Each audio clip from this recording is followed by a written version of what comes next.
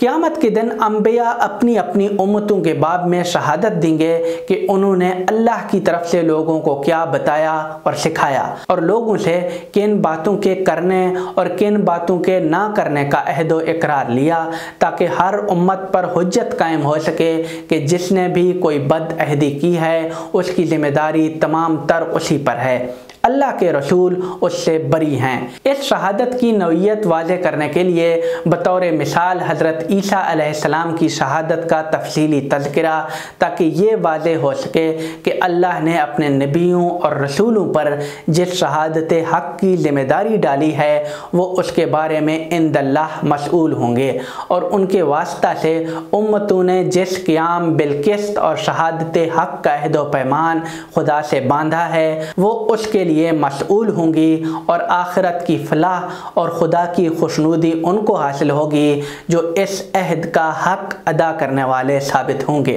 ناظرین، اس سورہ کے حوالے سے آپ تک یہی باتیں پہنچانی مقصود تھی۔ اس سے پچھلی سورتوں کا خلاصہ دیکھنے کے لیے اس پلے لسٹ پر کلک کریں۔ آپ کا بہت بہت شکریہ۔